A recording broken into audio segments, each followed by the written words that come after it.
그래서 마크 1을 가지고 이렇게 만들었고요. 자, 이제 마크 1에서 아이언맨이 마크 2를 만들어냅니다. 여기서 이제 한 가지 업그레이드된 기능이 있었죠. 바로 날아가는 겁니다. 실제로 마크 1은 날 수가 없었지만 마크 2 때부터는 자유롭게 날아다니기 시작을 했고요. 자, 근데 여러분 이제 고민을 좀 해야 될 게 있죠. 날아가려면 어떻게 날아갈 건데? 엔진도 달려야 되고 거기서 나오는 불도 견뎌야 될 만큼 이제 엄청나게 고온을 견디는 합금을 써야 되는데 그런 합금들을 아이언맨이 어떻게 썼을까라는 고민을 조금 해봐야겠죠. 실제로 이제 아이언맨이 마크 2에 만들었던 이 내열성 합금을 가지고 여러분들, 자, 우리가 지금 실제 생활에서 사용하는 것들이 여러 가지 있는데요. 바로 실제 비행기에 사용되는 엔진과 그 주변에 사용되는 장치가 바로 고내열성 합금이라는 겁니다. 그래서 기본적으로 뭐 100도, 200도를 견디는 그 정도가 아니고요. 1000도, 2000도의 단위를 버티는 이제 내열성 합금이 마크 2에 사용이 되었다라고 합니다. 그래서 이런 식으로 여러분 열에 버티는 내열성 합금뿐만이 아니고요. 내열성 섬유도 있는데요, 여러분. 조금 마음 아픈 사건이긴 합니다만 꽤나 오랜 시간 전에 대구에서 지하철 화재 사건이 있었죠. 그래서 그 당시에 이제 불이 더 급격하게 많이 퍼졌고 피해가 훨씬 더 컸던 이유 중에 하나가 지하철 의자가 바로 이제 불이 훨씬 잘 붙는 섬유 소재였다라는 것이었죠. 그래서 이렇게 내열성 섬유가 개발이 되고 난 후로부터는요, 지하철의 소재가 전부 다 내열성 소재로 바뀌었고요. 이제 얼마 전부터는 지하철의 이제 의자가 모두 다 플라스틱 소재로 바뀌긴 했지만요.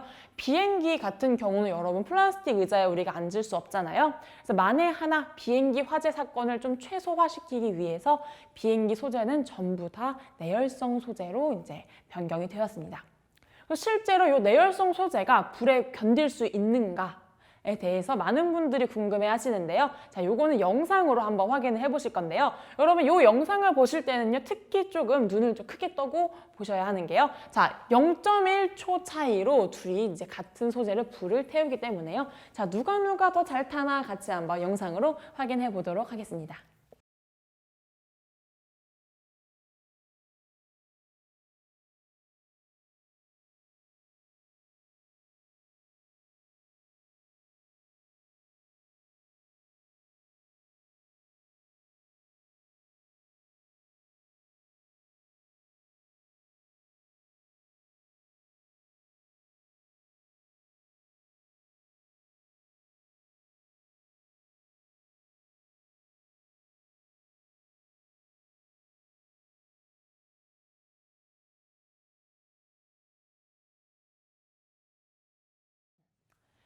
자, 여러분 방금 영상으로 우리 이제 타는 소재, 타지 않는 소재 이제 두 가지를 비교해서 직접 보셨는데요. 자, 우리가 일반적으로 방금 봤던 거 그냥 면 소재는 불에 활활활 타는 것을 보셨지만 이제 바로 옆에 내열성 소재 같은 경우는 잠깐 그을음만 생기다가 불이 없어지죠. 이런 소재가 이제 비행기 시트에 쓰이고 있구나 하는 거 나중에 비행기 탈 때 한번 또 생각해 보시고 또 옆자리 사람한테 말 한번 해주면 좋을 것 같고요. 그리고 실제로 이런 소재들을 이용해서 커튼이나 이불들을 굉장히 많이 만들고 있다라고 합니다. 집에서 화재가 발생했을 때 불이 붙어서 가장 많은 피해를 발생시키는 것들이 커튼과 이불이기 때문에요, 여러분. 이불까지는 아니어도 커튼 소재만이라도 이렇게 내열성 소재로 바꾼다면요, 혹여나 집에서 생기는 화재에서 이제 피해를 좀 줄일 수가 있겠죠. 그래서 이렇게 아이언맨 마크 2가 사용했던 내열성 합금, 또 내열성 소재를 한번 확인을 해봤고요. 자, 그 다음으로 이제 마블의 의견을 좀 들어봅니다, 여러분. 여태까지는 우리의 추측이기도 했고요. 이제 사람들이 많이 고민을 해서 만든 결과였다면 마블사에서는 아이언맨 수트에 대해서 뭐라고 말을 할까요? 이거 실제로 이제 마블사에서 이야기를 했던 건데요. 아이언맨의 소재라는 것은 뭐 티타늄이나 니켈과 같은 가볍고 튼튼한 소재의 합금일 것이다. 와 더불어서요, 탄소 섬유 강화 소재를 썼을 것이다 라고 말을 합니다. 근데 여기서 방점이 찍혀야 될 게 탄소 섬유 강화 소재죠. 탄소 섬유라는 게 뭐길래 마블에서 직접 언급해서 아이언맨 수트가 그걸로 만들어졌습니다 라고 말을 할까요? 탄소 섬유 강화 소재라는 거 여러분 이렇게 생겼습니다. 탄소 섬유 언뜻 봤을 때는요, 머리카락이 이렇게 가로 세로로 얽혀 있는 그런 느낌도 들기도 하고요. 그냥 일반적으로 까만 실이 엉켜 있는 그런 느낌도 들 텐데요. 이 탄소 섬유라는 것은요, 여러분 실의 95% 이상이 탄소로 이루어진 소재입니다. 그래서 보시면요, 이렇게 육각형의 모양, 이제 긴 섬유 소재들이 긴 육각형의 모양으로 이루어져 있고요. 이 육각형이 하나가 있는 게 아니라 계속해서 길게 연결이 되어 있습니다. 그래서 이러한 육각 구조에 연속되어 있는 형태를 갖고 있습니다. 이렇게 계속 연속이 되고 있기 때문에요, 그 덕분에 어마어마하게 강한 그런 강도를 보여줍니다. 그래서 철이나 강철, 이제 합금 강철보다 훨씬 더 강한 그런 내구성을 보이고 있고요. 그렇기 때문에 마블사에서도 이제 탄소 섬유를 사용했다라고 말을 하지 않았을까 싶습니다. 우리의 삶에 밀접하게 맞닿은 섬유 산업. 현대에는 섬유가 쓰이지 않는 곳이 없을 정도로 그 가능성은 무한합니다. 다양한 기능을 탑재한 섬유는 그 자체가 첨단 기술이죠. 그 종류도 수십 종에 달합니다. 그렇다면 그중 세계적으로 주목받는 신소재를 만나볼까요? 꿈의 소재라 불릴 정도로 무한한 가능성을 가진 탄소 섬유입니다. 탄소 섬유란 탄소가 주성분인 매우 가는 섬유로 철보다 무게가 4분의 1로 가벼우며 강도는 10배 이상 강력합니다. 섬유로 자동차를 끌 수 있을 정도죠. 탄소 섬유의 가치는 앞으로 더 커질 전망입니다. 나날이 진일보하고 있는 섬유의 기능. 섬유의 역사는 아라미드, 탄소 섬유 등 고기능 특수 섬유 개발로 성장세를 이어가고 있습니다. 자, 여러분, 우리가 실을 가지고 자동차를 이끈다라는 말이 있습니다. 처음에 사람들은 안 믿었죠. 어떻게 실을 가지고 자동차를 이끌어낼 수 있느냐라는 말을 많이 했는데요. 방금 여러분들 영상으로 보셨다시피 실제로 탄소 섬유로 만들어진 실을 가지고 자동차 2대를 이끄는 걸 확인을 하실 수가 있었습니다. 탄소 섬유의 강도가 이 정도가 된다라는 걸 보시면 좋을 것 같고요. 실제로 탄소 섬유가 여러분들 자동차의 구조에서 많이 사용이 되고 있습니다. 그래서 이렇게 실제로 BMW사에서는 여러분 최대한 가볍지만 튼튼한 차체를 만들기 위해서요, 탄소 섬유를 사용을 하고 있는데요. 그냥 단순히 탄소 섬유예요인 게 아니라요, 여러분, 이 탄소 섬유라는 것에다가 여러 가지 기능성 소재들을 섞으면요, 훨씬 더 기능이 강력해지고 또 이제 어떤 소재를 쓰느냐에 따라서 이제 더 좋은 기능들을 줄 수가 있는데요. 여러분들, 우리가 전선을 한번 생각을 해보면요, 전선을 고무가 감싸고 있죠. 그래서 고무가 감싸고 있는 것처럼 이 탄소 섬유 위에 플라스틱이 이제 덮고 있게 되면 탄소 섬유 강화 플라스틱이 될 것이고요. 그 옆에 이제 플라스틱이 아니라 금속이 된다면 탄소 섬유 강화 금속이 될 것입니다. 그래서 이런 방식으로 자동차 차체에도 쓰이고 있고요. 실제로 이제 이런 한 구조로 자동차에 사용이 되고 있다라는 걸 알 수가 있습니다. 그래서 이렇게 가벼운 것들, 자동차의 경량화를 시키는 건 물론이고요. 이제 자동차의 내구성과 이제 강한 정도까지도 잡을 수 있는 이 탄소 섬유 소재까지 알아볼 수가 있었습니다. 그래서 탄소 섬유까지 여러분 우리가 알아봤고요. 이제 총 3가지를 알아봤었죠. 그래서 커피 한 잔 입어볼래라는 이제 에스카페에서 만들어낸 업사이클링 소재들, 먹는 걸로 만들어내는 소재들이 있었고요. 또 2번째로는 3D 프린팅으로 단순하게 딱딱한 플라스틱만 뽑아내는 것이 아니라 우리가 직접 옷으로 입고 신발로 신고 다닐 수 있는 그런 플렉서블한 소재까지 만들어낼 수 있었고요. 첫 번째로 가장 많은 분들이 신기해하고 궁금해하셨던 아이언맨 수트와 이제 탄소 섬유까지 같이 한번 확인을 해볼 수가 있었습니다. 그래서 섬유 소재 이제 여러 가지가 있겠지만 오늘 여러분하고 가장 궁금해하셨던 것들, 또 신기해했던 것들 위주로 알아봤고요. 자, 우리가 더 많은 소재를 이야기하면 좋겠지만 여러분, 요즘 가장 또 많은 분들이 궁금해하시는 것들을 좀 이야기를 해보고 마무리를 하도록 할 건데요. 자, 가장 궁금해하시는 소재가 바로 이거죠. 마스크. 한동안 마스크 구하기가 굉장히 힘들었습니다. 그래서 몇 주 동안은 이제 마스크 오브제가 시행이 되면서 그래도 일주일에 2개 정도는 이제 보장해서 구매를 할 수가 있겠지만요. 여전히 일주일에 2개는 부족한 양이기도 합니다. 그래서 많은 분들이 고민을 하시죠. 면 마스크 쓰면 안 되나? 그냥 의료용 마스크 쓰면 안 되나?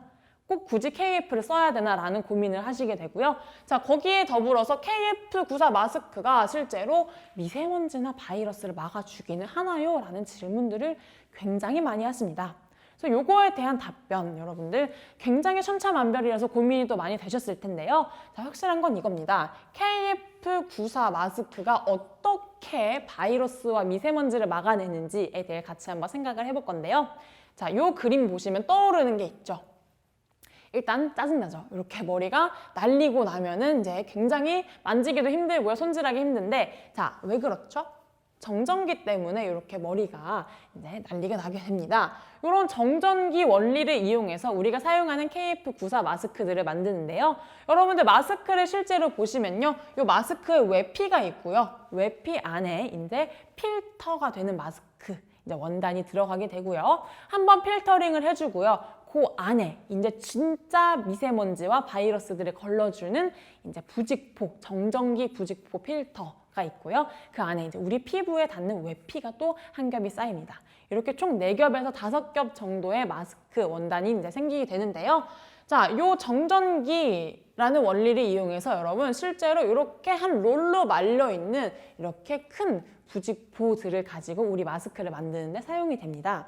그래서 이 정전기 부직포, 이렇게 정전기가 이제 미세먼지라든지 바이러스 입자들을 끌어들이면서 우리에게 이제 입속으로 들어오지 않도록 막아주는 역할을 하는데요. 자, KF94, 뭐 KF99 또는 KF80이라고 하는 것은요, 여러분, 이제 입자의 크기 차이를 얼마나 막아줄 것인가, 또 몇 %까지 막아줄 것인가에 대해서 이제 그 단위를 나눠둔 거기 때문에요. 80, 94, 99 몇 %까지 막을 것인가에 대해서 여러분들이 이제 사용처에 대해서 고민을 해보시고 구매를 하시면 됩니다. 근데 일반적으로 이렇게 말씀들을 많이 하세요. 이제 80은 조금 이제 못 믿었다. 이제 지금 코로나 때문에 굉장히 위험한데 80을 쓰는 게 괜찮을까라고 많이들 물어보시는데요. 이제 실제로 이제 약국에서도 그렇고요. 이제 병원에서도 이렇게 말을 많이 하십니다. 80까지도 막아줄 수 있으니 사용을 하시는 걸 권장을 드리지만 여러분들 꼭 기억하셔야 할 것은요. 이제 매일매일 교체를 하셔야 된다라는 것을 기억을 해주셔야 합니다. 그래서 그 얘기 이제 또 다음 질문에서 이야기를 해볼 건데요. 자, 어떻게 하면 막아줄 수 있느냐에 대해서 고민도 되고요. 자, 그러면 조금 비싸기도 하고 구하기도 힘드니까 면 마스크 쓰면 안 될까요? 라고 많이들 물어보시는데요. 여러분들 보시면 요 사진 2가지가 첫 번째는요, 면 마스크의 단층을 촬영한 거고요. 그리고 요거는 이제 KF94와 같이 이제 정전기 부직포 필터가 들어있는 사진입니다. 실제로 보시면 구멍이 굉장히 크죠. 이게 잘 짜여져 있는 구조이기 때문에 이 안으로 미세먼지랑 바이러스들이 쉽게 들어갈 수 있다는 걸 알 수가 있고요. 자, 부직포 같은 경우는 여러분 굉장히 많이 얽혀 있죠. 그래서 풀기도 힘들게 생긴 것 같은 이 얽혀 있는 구조이기 때문에요. 비교적 면 마스크에 비해서는 이제 들어갈 수 있는 확률이 적다라는 거. 이렇게 단층 이미지를 확인해 보시면 여러분들 왜 면 마스크는 조금 지양해 주세요 라고 하는지 이제 확인을 하실 수 있을 겁니다. 또 이런 질문들도 나오죠. 면 마스크 끼고 그러면 필터로 쓰면 안 되나요? 라는 질문도 나오는데요. 그 질문도 이제 또 뒤에서 같이 한번 확인해 보도록 하겠습니다. 여러분, 그 전에 제가 정전기를 조금 가지고 한 가지 이야기를 하고 싶은 게 있었는데요. 우리 겨울만 되면은 많은 분들이 캐시미어 소재를 입죠. 그래서 굉장히 따뜻하지만 굉장히 비싼 소재 중에 하나인데요. 이 캐시미어 100%를 입어보시면 아시겠지만 어마어마하게 가볍고 부드럽고 따뜻합니다. 실제로 제가 최근에 병원을 이제 갈 일이 있었는데요. 조금 날씨가 추워서 캐시미어 목도리를 하고 캐시미어 가디건을 입고 그 위에 코트를 입고 병원을 갔습니다. 그리고 실내에 있다 보니까 조금 더웠고요. 땀이 나다 보니 이제 체온이 좀 올랐겠죠. 병원 밖으로 이렇게 나가려고 검사를 하는데 이제 요즘 보면 이렇게 열 감지기, 이제 열 감지 카메라가 많잖아요. 열 감지 카메라에 제가 발열 환자로 이제 잡힌 거예요. 그래서 실제로 가서 검사를 해보니 제가 열은 나지 않았지만 이렇게 캐시미어 소재로 되어 있었던 목도리랑 가디건을 입은 부분이 굉장히 열이 많이 나 있었다라는 것을 볼 수가 있었습니다. 그래서 그만큼 따뜻한 소재인데요. 여러분들 문제는 아동 캐시미어 100% 소재는 우리나라에서 굉장히 엄격하게 금지를 하고 있습니다. 근데 여러분들 이제 검색을 하시다 보면은 어디서 아동 캐시미어 100%예요, 뭐 유아 캐시미어 100%니까 뭐 안전하고 따뜻하게 입으세요라고 하는데요. 절대로 입으시면 안 되는 게요. 정전기는 아이들에게 굉장히 취약하기 때문에요. 요 잠깐 오르는 약한 전기일 수 있지만 아이들의 뇌에게는 굉장히 치명적이고 위험할 수 있기 때문에요. 혹여나 아동 캐시미어 100%다라는 걸 보신다면 여러분 무조건 믿고 걸으셔야 한다라는 거 이야기를 드리고 싶었고요. 또 다음 질문 중에 하나가 있습니다. 그래서 아까 나왔던 이야기죠. 필터 교체형 마스크 써도 되는 건가요? 라는 질문들이 또 많습니다. 그래서 저 같은 경우도 여러분 KF94를 마스크를 쓰기도 하고요. 직접 집에서 만든 이제 필터 교체형 마스크를 쓰는데요. 자, 여러분 정전기 필터, 요 정전기라는 것은요, 여러분 습기에 굉장히 취약합니다. 그래서 물이나 우리의 땀 그리고 침에 닿게 되면요, 요 기능이 떨어집니다. 네, 실제로 KF94나 80 마스크를 구하기가 좀 어렵기도 하고 굉장히 비용적으로 부담이 많이들 되는 그런 상황이기 때문에 이렇게 필터 교체형 마스크를 써도 되는지에 대해서 이제 궁금해하시는 분들이 굉장히 많았습니다. 실제로 저희 엄마나 아빠 같은 경우도요, 이제 이렇게 필터 교체형 마스크를 써도 괜찮을지에 대한 또 걱정도 많이 하셨는데요. 우선은 답변을 드리자면 여러분, 이제 KF94, 뭐 KF80도 좋지만 필터를 바꿔서 쓰는 마스크 써도 괜찮다라는 말씀을 드리고 싶습니다. 왜냐면요, 여러분, KF94 마스크를 한 번만 써라 라고 말을 하는 이유가요. 이제 우리가 생활하다 보면 땀도 나게 되고 또 안에 습기도 차고 뭐 침도 튀게 될 것입니다. 근데 정전기는요, 여러분, 이렇게 수분, 습기에 굉장히 취약하기 때문에요. 한번 이렇게 물기가 닿기 시작하면 그 기능이 굉장히 떨어집니다. 그래서 이제 마스크도 한 번만 쓰고 재사용하지 마세요라고 말을 하는 건데요. 우리가 필터를 교체를 합니다, 여러분. 이제 깨끗하게 교체를 해준다라는 것은 괜찮은데요. 여러분, 문제는 이겁니다. KF94 마스크가 아니라 이렇게 일반적으로 면으로 구성이 되어 있는 필터 교체형 마스크를 쓸 때요. 보통은 여러분 우리가 사용을 할 때 꼭 이렇게 필터를 넣을 수 있는 주머니가 있는 공간이 있는 마스크를 쓰셔야 하는데요. 어떤 마스크를 보면요, 그냥 면 마스크가 있고요. 그 위에 필터를 부착해서 사용하는 마스크가 있습니다. 그렇게 되면 여러분 필터가 얼굴 부분에 바로 닿게 되고요. 그러면서 우리의 땀과 침, 수분, 습기 등이 바로바로 필터 위로 전달이 되기 때문에 비교적 우리가 일반적으로 사용하는 마스크보다 훨씬 더 성능이 떨어진다라고 볼 수가 있습니다. 그래서 이렇게 정전기를 사용하는 부직포 필터들은요, 물이 닿자마자 바로 기능이 떨어지기 시작하기 때문에요. 이런 식으로 이렇게 꼭 주머니가 있는 필터 교체형 마스크를 쓰신다면 여러분 또 비교적 안전하게 사용을 해주실 수가 있습니다. 그래서 꼭 기억을 하셔야 될 거는요, 여러분. 자, 이 필터를 넣을 수 있는가 없는가 요거를 생각을 해보셔야 하고요. 또 만들어 쓰는 키트들도 요즘 굉장히 많은데요. 만들어 쓰는 키트 같은 경우는 여러분들이 바느질만 조금 꼼꼼하게 해주신다면 우리 코, 입 그리고 턱 부분을 완벽하게 이제 차단, 밀폐를 시키실 수만 있다면요. 이렇게 주머니만 있다면 필터 제대로 끼워 쓰는 거 저는 괜찮다라고 봅니다. 그래서 여러분들 필터 교체형 마스크 쓰실 때 기억해야 할 것들 꼭 한번 기억을 해주시고요. 또 이제 건강하게 마스크를 써야 하는 시기인 만큼 여러분들 어떤 마스크를 써야 할지 또 여러분의 상황과 지금 어떻게 사용을 해야 될까 또 고려를 하셔서 사용을 하시면 좋을 것 같습니다. 자, 여러분들 우리 오늘 처음부터 앞에 이제 소재, 어떠한 소재가 있었는지 또 재미있고 흥미로운 소재에 대해서 같이 한번 알아봤는데요. 또 여러분에게 좀 재미있는 그런 시간이 됐으면 좋겠습니다. 그래서 여러분들 이제 1시간 남짓한 시간이었는데요. 나중에 여러분들이 실제로 비행기를 탔을 때라든지 3D 프린팅을 봤을 때라든지 이런 상황에서 오늘 들었던 이야기들이 꼭 한 번씩 생각나는 그런 강의였으면 좋겠습니다. 네, 한국과학창의재단의 과학 커뮤니케이터 최주영이었습니다. 감사합니다.